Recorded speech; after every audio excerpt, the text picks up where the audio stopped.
Seperti yang kita ketahui dari keterangan Al-Quran, surat Al-Anbiya ayat 69, bahwa Nabi Allah Ibrahim alaihi salam menghadapi satu ujian yang begitu berat, ujian yang begitu hebat.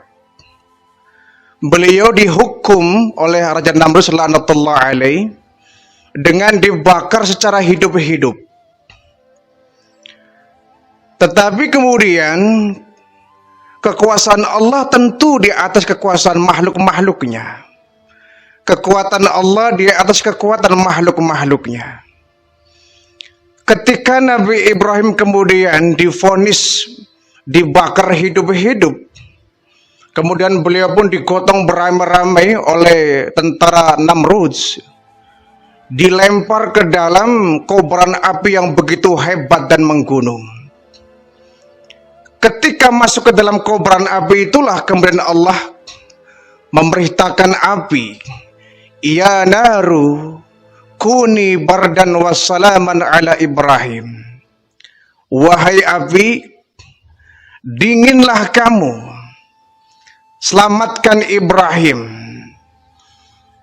Maka tentu api tunduk pada perintah Allah, maka api pun kemudian menjadi dingin.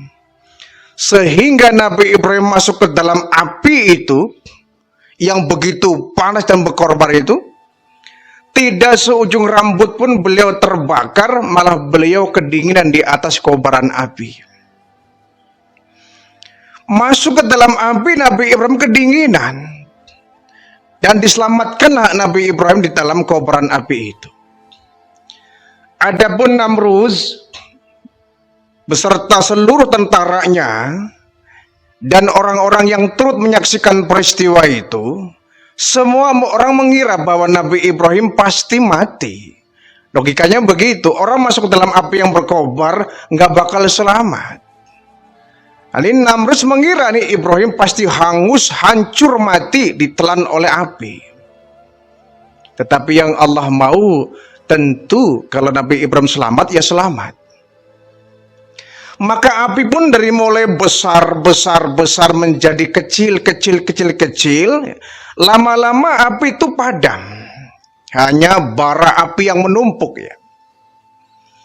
Bara api pun lama-kelamaan dari padam menjadi tumpukan arang. Dan semua orang tepuk tangan, Ibrahim mati kau sekarang.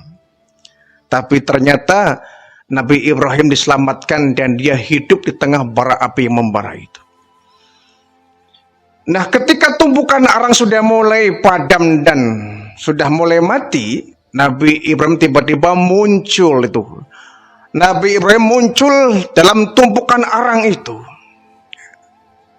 Begitu muncul dengan kondisi tidak ada badan yang terbakar satupun, semua orang yang menyaksikan peristiwa itu kaget luar biasa.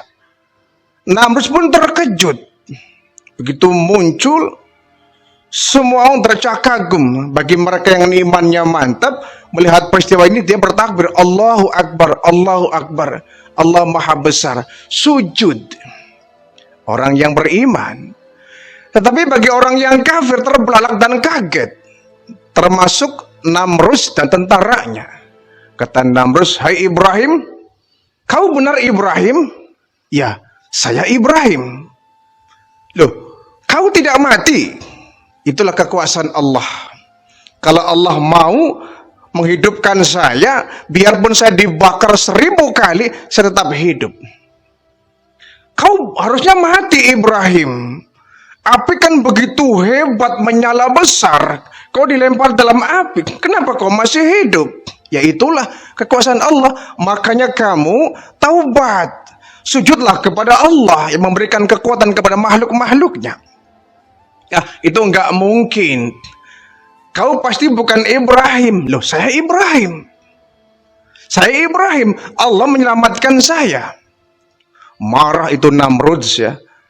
Tadinya sudah senang gembira karena Ibrahim pasti hangus, mati, hancur menjadi debu. Ini nyata Nabi Ibrahim keluar dari tumpukan arang dalam kondisi badan yang utuh, tidak terbakar sedikit pun. Kata Namrud, ini nggak bisa dibiarkan. Ini nggak bisa dibiarkan nih. Kalau begitu, Ibrahim, saya nyatakan perang dengan Tuhanmu. Besok aku akan membunuh Tuhanmu. Oh, silakan kalau Anda mampu. Silakan kalau Anda mampu. Baik, aku akan buktikan bahwa besok Tuhanmu akan saya bunuh. Jadi Namrud ini punya satu rencana dia. Dia menggerakkan seluruh rakyatnya, seluruh tentaranya untuk membuat menara. Dia berencana nanti ketika menara itu jadi, dia akan melepas panah, dia akan memanah itu ke arah langit untuk membunuh Tuhan dari Nabi, yakni Allah Subhanahu wa Ta'ala ini. Dibikinlah satu menara itu, menara yang cukup tinggi. Menara yang cukup tinggi, menurut satu riwayat itu tingginya mencapai 70 hasta ya. Atau sekitar 40 meter, padahal nggak tinggi-tinggi amat ya, 40 meter. Tetapi ya hasta ini sebetulnya ukuran yang tidak berangka ya. Jadi hasta itu dulu orang kalau mengukur pakainya hasta. Hasta itu dari mulai siku ya, dari siku sampai ujung jari itu namanya satu hasta. Satu hasta. Jadi kalau orang tangannya panjang ya, tiap orang akan memiliki ukuran hasta yang berbeda-beda. Sementara kita ketahui orang di zaman Nabi Ibrahim itu kan badannya gede-gede ya, tinggi-tinggi, tidak seperti orang di zaman sekarang. Manusia di zaman Nabi Ibrahim panjang-panjang dan tinggi-tinggi, dan satu hastanya orang dulu dengan satu sekarang mungkin beda. Jadi satu hasta, ini 70 hasta, jadi sekitar 40 meter ya. Dibikin menara tinggi 40 meter tingginya. Setelah menara itu jadi, Namrud itu naik di atas menara itu sambil membawa panah ya, membawa busur panah. Disaksikan oleh orang banyak, ya. Tentaranya menyaksikan, ingin tahu bagaimana Namrud membunuh Tuhannya Nabi Ibrahim ya. Semua menyaksikan, beberapa orang ya, dan juga tentara yang ikut menyaksikan bagaimana peristiwa Namrud memanah Tuhannya Nabi Ibrahim, yakni Allah Subhanahu wa Ta'ala. Naik sampai di pucuk menara ya, di ujung menara, dia langsung melepaskan panah ke langit. Melepaskan panah ke langit, tapi tidak begitu lama itu panah balik lagi. Dilepas lagi, turun lagi, dilepas lagi, balik lagi itu anak panah. Berkali-kali mencoba, tidak ada hasil ya. Dia mau memanah siapa? Memanah sesuatu yang nggak kelihatan, bagaimana itu? Namrud ya. Sampai dia berkali-kali memanah ke langit, melemparkan anak panah itu, jatuh kembali si anak panah itu di depan si Namrud ini. Akhirnya malaikat Jibril itu ya, berteriak,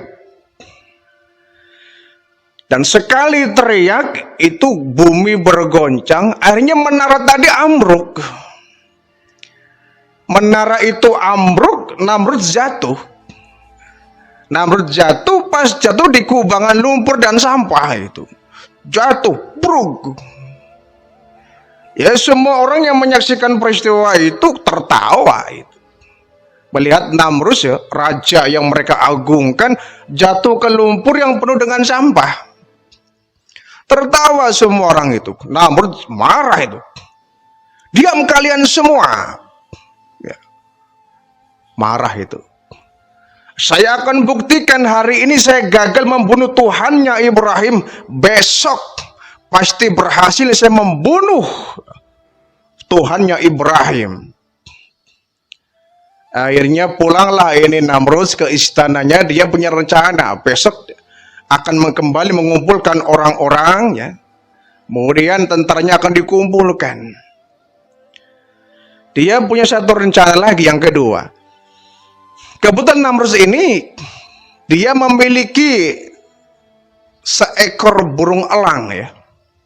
seekor burung-burung elang yang ukuran besar.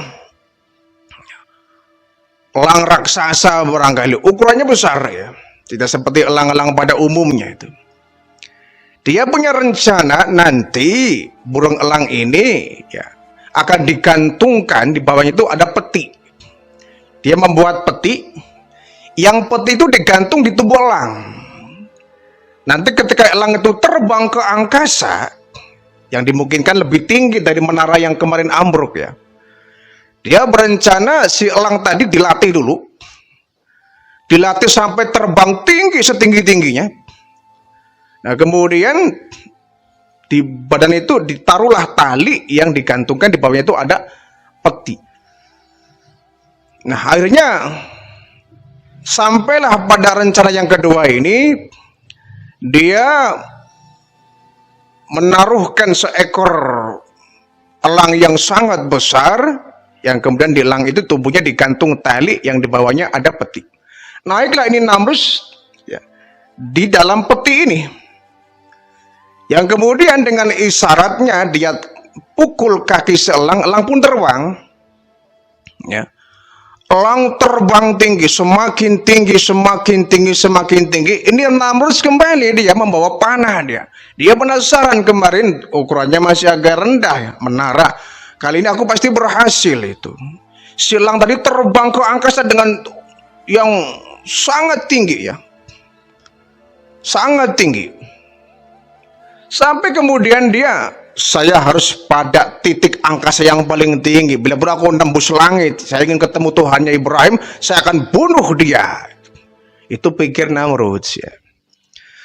Ketika terbang ke angkasa, kata malaikat, ditegur oleh malaikat ketika itu. Wallahu a'lam, malaikat apakah berwujud ketika itu atau cuma suara ya. Celaka kau, kata malaikat. Mau kemana kamu? Saya mau ke angkasa, saya mau ke pucuk langit, saya mau ke ujung langit. Mau ngapain kamu? Saya mau memanah, mau membunuh Tuhannya Ibrahim.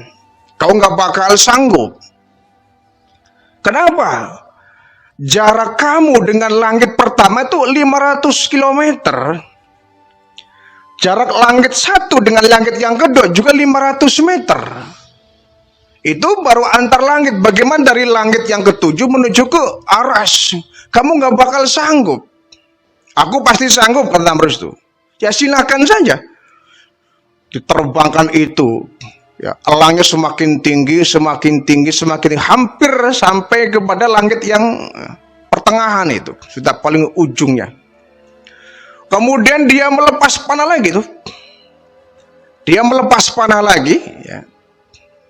Nah kali ini ditangkap oleh malaikat si panah tadi. Anak panah ditangkap oleh malaikat, kemudian dilumuri darah oleh malaikat. Ketika sudah berlumur itu anak panah dikembalikan oleh Namrus. Wah, girang Namrus itu. Wah, ini anak panah sudah berdarah ini. Tuhannya Ibrahim pasti sudah mati itu. Udah saya panah ini. Kemudian dia malah lagi. Yang kedua kali dia manah lagi, ditangkap oleh malaikat, dilumuri darah lagi sebagai ujian ya, dilumuri darah, kemudian dibalikin ke Namrud. Wah, semakin girang ini. Tuhannya Ibrahim sudah saya bunuh, sudah saya panah itu. Akhirnya dia pun pulang itu. Elang itu kembali pulang ya, mendarat sampai di permukaan bumi. Semua orang menunggu itu kabar dari Namrus. Bagaimana Tuhan Namrus? Apa kau berhasil? Berhasil. Yang benar. Iya, lihat ini. Saya sudah memanah Tuhannya Ibrahim. Mati. Ya mati. Ini buktinya anak panahnya berdarah itu. Namrud itu luar biasa itu. Disangkanya telah membunuh ya, tidak mungkin ya, Allah Subhanahu wa taala itu Maha hidup. Ibrahim dipanggil, Nabi Ibrahim itu. Hai Ibrahim, ketahuilah sesungguhnya Tuhanmu sudah saya bunuh. Mana mungkin? Lihat buktinya. Ini panah yang saya lepas di langit berdarah. Pasti Tuhanmu sudah mati itu. Nah sekarang Ibrahim, Tuhanmu sudah mati, Tuhanmu sudah saya perangi. Giliran kamu yang saya perangi. Baik. Ketahuilah wahai Namrud, tidak satu langkah pun saya mundur. Ya. Demi kebenaran saya berani. Kau mengajak perang, baik. Saya siap menghadapi kamu. Loh, Ibrahim, kau punya apa? Kalau saya raja, tentaraku banyak. Kamu punya apa? Punya pasukan perang? Kamu perang dengan apa? Tunggu saja, kau nggak usah banyak bicara, wahai Namrud. Tentukan saja kapan harinya kita berperang. Baik, ya. Lusa kita berperang. Siap. Kau siap? Tentu aku siap. Namrud kemudian menyiapkan pasukan yang hebat-hebat dipilih ya. Ini perang pertama Namrud melawan Nabi Ibrahim. Dia pikir pengen tahu aja nih Ibrahim pasukannya kayak apa. Apa dia mau mengerahkan tentara Babilonia, rakyat Babilonia yang miskin-miskin, nggak bakal bisa, kata Namrud. Datanglah waktu yang disepakati. Namrud dengan segala kebesarannya membawa pasukan yang begitu hebat dan lengkap senjatanya. Adapun Nabi Ibrahim, dia meminta, ya Allah, datangkan untukku tentara yang hebat. Nabi Ibrahim bermohon kepada Allah. Kata Allah, wahai Ibrahim, kau minta apa? Kau minta pasukan apa? Pasukan malaikat atau pasukan hewan? Katakan, ya Allah, aku nggak minta pasukan yang hebat seperti malaikat. Aku minta turunkan pasukanmu yang kecil. Hewan makhlukmu yang paling kecil, kutu. Akhirnya Allah pun mendatangkan tuh ribuan bahkan mungkin jutaan kutu oleh Allah diturunkan sebagai tentara dari Nabi Ibrahim ini. Sampai di medan perang kemudian kata Namrud, mana Ibrahim, mana pasukanmu? Katanya berperang. Nih lihat tuh pasukanku hebat, gagah berani. Kau mana pasukannya? Baik, aku panggil. Dipanggil itu satu ekor kutu, ya rajanya kutu. Kemudian ribuan kutu datang itu. Bahkan mungkin jutaan ekor kutu datang menyerbu pasukan dari Namrud ini. Dan ajaib luar biasa, qadarullah ya. Pasukan Namrud yang begitu gagah berani bergelimpangan itu. Mati bergelimpangan diserang pasukan kutu dari Nabi Ibrahim alaihissalam. Mati semua itu bergelimpangan. Belum ada pertemuan senjata dengan senjata, belum bertempur ya. Langsung Allah datangkan itu kutu menyerbu pasukan-pasukan Namrud, semuanya bergelimpangan mati. Kecuali Namrud sih, dia pergi. Dia ketakutan dia. Melihat pasukannya bergelimpangan mati dimakan kutu, ini Namrud lari pulang ke istananya. Tapi kemudian sampai di istana Allah mengirimkan seekor nyamuk. Bukan lagi kutu tapi nyamuk. Allah mengutus satu ekor nyamuk yang menurut satu riwayat itu nyamuk itu sayapnya hanya satu sayap setengah ya. Jadi bukan dua sayap kanan kiri. Jadi sayap kanannya utuh, sayap kirinya itu setengah. Kecil sekali. Masuklah itu kutu datang dan hinggap di atas bibir Namrud ini. Ya, ningkring dan hinggap di bibir, di atas bibir Namrud ya, antara hidung dengan bibir. Kemudian dikeplak oleh Namrud. Dipukul oleh Namrud, tapi dipukul bukannya mati, itu malah nyambuk masuk ke mulutnya. Itu nyambuk masuk ke mulutnya dan dia menggeragoti seisi kepala Namrud sampai ke otak-otaknya tuh. Menggeragoti, menggigit itu. Sampai di seluruh isi otaknya dimakan oleh nyamuk tadi. Menurut satu riwayat Namrud masih hidup sampai 7 hari lamanya ya. Ada yang mengatakan 7 hari, ada yang mengatakan 7 bulan, ada yang mengatakan 7 tahun. Jadi terus itu nyamuk menggeragoti isi otak Namrud. Akhirnya lama-kelamaan Namrud nggak berdaya, seisi otaknya dimakan oleh nyamuk, dia pun jatuh tumbang meninggal dunia. Ya. Dia hanya mati, tidak perlu dengan pasukan yang hebat, hanya satu ekor nyamuk, Namrus pun jatuh tumbang. Maka kemudian ketika jatuh tumbang meninggal dunia, mati Namrus, keluarlah kemudian nyamuk itu dari rongga mulutnya. Begitu keluar, ini satu riwayat mengatakan nyamuk itu berubah menjadi belalang dengan ukuran besar.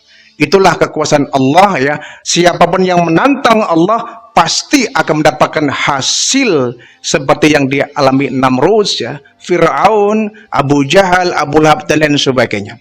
Jadi intinya kita jangan pernah menentang kekuasaan Allah Subhanahu wa taala.